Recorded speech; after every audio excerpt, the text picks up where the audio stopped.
Man, I gotta say, I am getting more and more excited as 2024 winds down and that certain time of the year rolls around. Of course, I'm talking about Game Awards season, or as it's known clinically, seasonal depression. Because almost every single year, the game I want to win gets robbed, and I have no choice but to take it personally. But this video isn't about what I want to win, it's about accepting defeat and predicting what's going to win. I did the same thing last year to surprising success. Out of the 27 categories I predicted, I got 14 right, which is way more than I expected to. But 2024 has been a little on the disappointing side when it comes to releases, and the majority of games I played this year didn't release in 2024. So I have little to no confidence that I will do nearly as well as I did last year. But with all that out of the way, let's get into everyone's favorite category, the awards nobody cares about. Last year, I completely skipped all the esport categories, and in hindsight, that was pretty lame. Not because I've suddenly turned around on esports, no, I still don't care. It was lame to skip them because if I didn't, I guarantee you my score would be lower. So I'm just gonna do the only thing I can do and pick them at random. I played Metal Gear Solid for the first time this year, so I'm going with Team Liquid, and this guy looks like Liquid Snake, so I'm picking him. And as much as it kills me to say it, either Valorant or League of Legends is taking home an award this year. I'm gonna pick my poison based off a coin toss and just say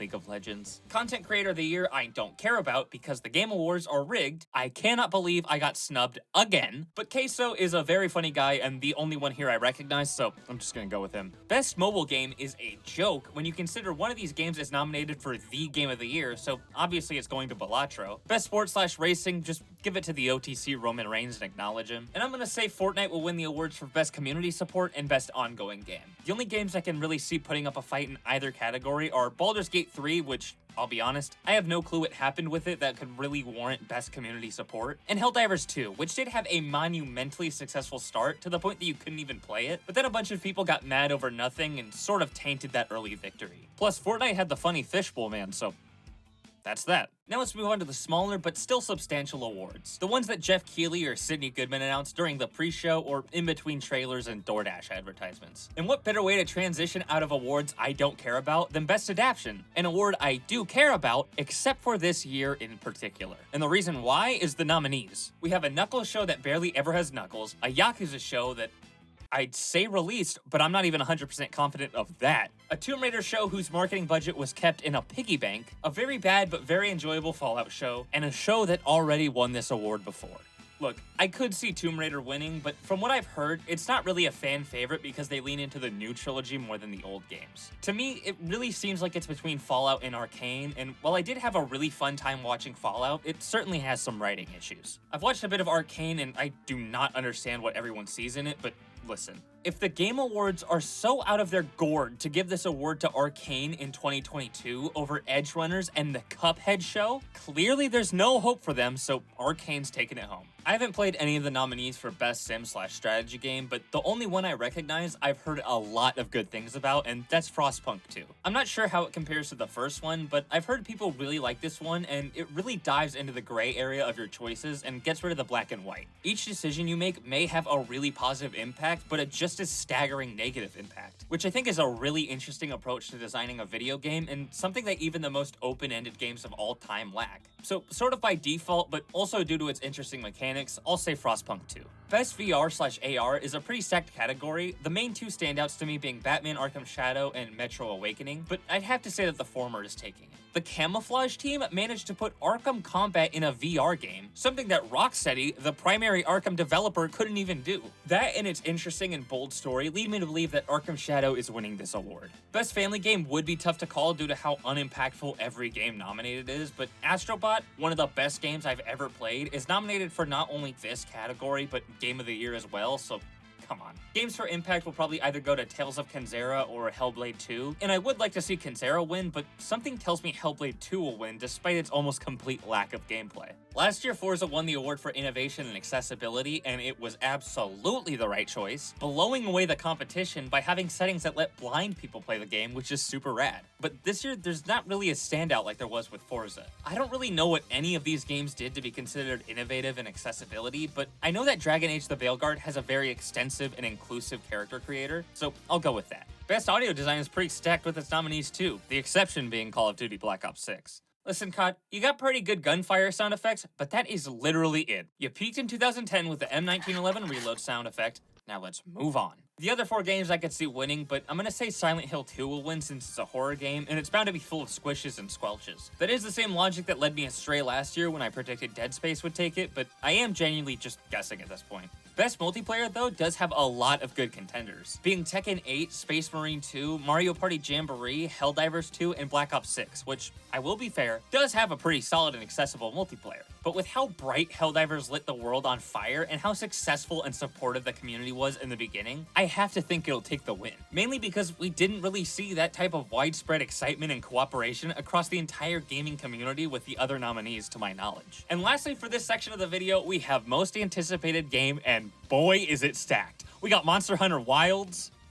I don't care about Monster Hunter Wilds, but many people do, and we also have Ghost of Yotei, the sequel set centuries after its predecessor during one of the most interesting time periods in Japan's history. Everybody loved Ghost of Tsushima, and with its recent reveal and 2025 release date, it's for sure to be one of the most hyped games for next year. Then we have Death Stranding 2, the sequel to a game that, to be fair, was pretty divisive upon release, but people grew to love, especially once the pandemic hit. A story created by one of gaming's most celebrated artists that's sure to have an impactful message and impression on the player, the same way every other Kojima game in the past 30 years has. And lastly, we have Metroid Prime 4. This game needs no explanation. People have been clamoring for another entry in the Metroid Prime series for years, and Nintendo has been so dedicated to it that after announcing it, they said, nope, we fucked up, it's not good enough, we're completely restarting. This is a category I could truly see going any way, and it's tough to... What's up? There's a 5th nominee? That can't be right. Hold on, let me check again.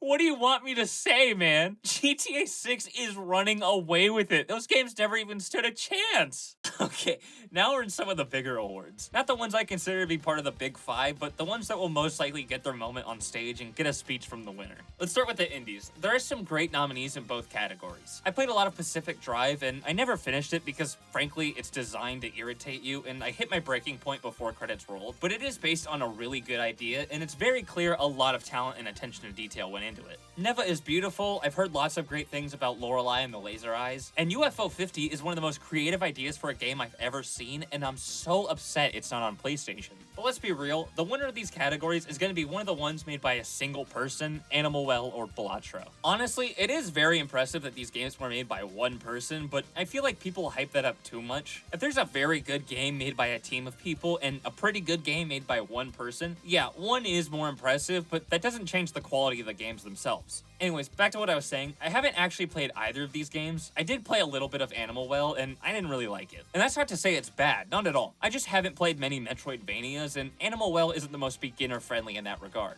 But come on. Both of these categories have to go to Balatro. An action game that wins Game of the Year might not necessarily win Best Action Game because it could be the best game that year, but not have the best action. That makes sense. But how could you nominate only one indie game for Game of the Year and by your own judgment say that it's not the best indie game? Like, if any other game wins in either category, that game should absolutely be in Balatro's place for Game of the Year. Next up, we have Best Score in Music, and while Astrobot did have some great songs, I'd say it's between Final Fantasy VII Rebirth and Metaphor ReFantazio. And Final Fantasy is known for having some really great music, but Metaphor is made by the same developers as Persona 5. And let me tell you, I hate Persona 5. It is genuinely one of the most boring and uninteractive games I have ever played, with most of its RPG elements being completely hamstrung. I played like 15, 20 hours of it, hoping it would get better, and the entire time, I just wanted to play Judgment. Because unlike Persona 5, when you go to the batting cages in Judgment, you can play for as long as you want, and it doesn't take up any of your allotted free time like you're in elementary school. You don't have to choose between studying, trying to max out your friendships, or eating a burger.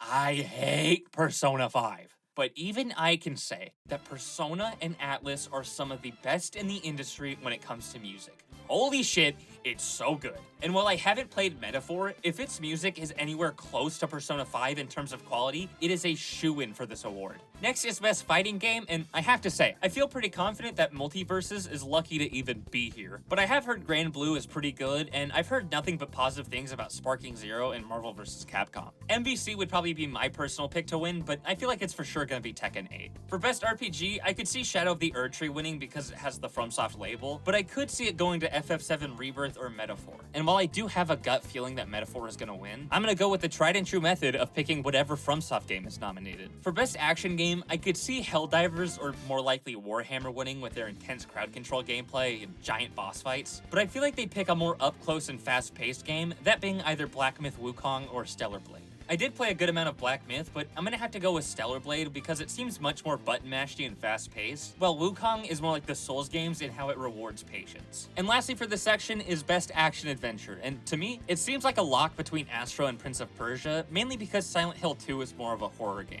It's weird though, because Prince of Persia doesn't seem very adventure-y from what I've played, and I'd much sooner call Astrobot a platformer than an action-adventure, but there is action, and you do venture to different planets and galaxies, so I guess I'll say Astro again. And now we are on to the big awards, the showstoppers, the ones that make me sweat and tear up because I bet my mortgage on them. Best Game Direction, Best Art Direction, Best Narrative, and what we'll start with, Best Performance. Now, immediately, I'm gonna say that Umberly Gonzalez, Hannah Tell, and Brianna White are probably not gonna win. Now, that is not me saying that they're bad actresses or gave bad performances, not at all. They did great jobs, so great that they were nominated for Best Performance. The problem is, though, that the games they're in, Final Fantasy, Life is Strange, and Star Wars Outlaws, are kind of infamous for having substandard dialogue, which can be hard for any actor, no matter how talented, to pull off. So that leaves Melina Juergens and Luke Roberts. Now, Luke Roberts plays James Sutherland in Silent Hill 2, one of the best stories in video game history, and with people saying that the remake is one of the best horror games of all time, I feel like he must have pulled it off and lived up to the high expectations of fans set by the original. However, unlike Silent Hill 2, Hellblade 2 doesn't have any gameplay to fall back on. It is pure story and characters. That game is wholly dependent on the performances of the actors and actresses. And if they carried it so much that it got 8s and 9s out of 10, I feel like Melina Juergens had to have done the best job here. Next up, we have Best Narrative. Come on. You could argue that since, like I said, Hellblade is all narrative, that it should sweep this category. But Silent Hill 2 has one of the best, most influential, and most impactful twists and storylines in gaming history. It's one of those gaming moments that's so iconic that despite the fact that it released 3 years before I was born, and that the only Silent Hill game I've played was The Short Message, I still know the twist because it's that important to gaming history. And not only that, but this remake replicated and expanded upon that story so well that it saved Bloober Team's reputation. For those unfamiliar with Bloober Team, Best Art Direction is next, and this category is kind of a weird one. They never really pick the most creative art direction or most appealing, but rather just whichever one has a good aesthetic. Like Alan Wake 2 won this category last year, and while I do think its art direction is worthy of winning awards, that year was so stacked, and I think Hi-Fi Rush, Lies of P, and Mario Bros. Wonder should have won. So while my brain is saying that it should go to Neva or even Metaphor, I think it's probably gonna go to Shadow of the Erdtree, despite how brown and unappealing that game is. And now for the penultimate category, we have Best Game Direction. Listen, I'm not really gonna try and shut down any of the nominees here, but I'm gonna build a case for one in particular. Astrobot is the pinnacle of platforming design. It's like a mixture of Super Mario Odyssey and Super Mario Bros. Wonder, where there are tons and tons of new abilities you keep unlocking, seemingly never running out, and then when they do, there are more levels for you to play that use those abilities in new ways. They incorporate the main one of each galaxy into that area's boss fight and use it as a way to provide openings and dodge their attacks. They take advantage of PlayStation's long and full history by putting Easter eggs into levels that fit, and then celebrate that history by making levels based on series from their catalog that fit. They understand what PlayStation has done right, and they use that knowledge to make their game as innovative and, more importantly, as fun as possible.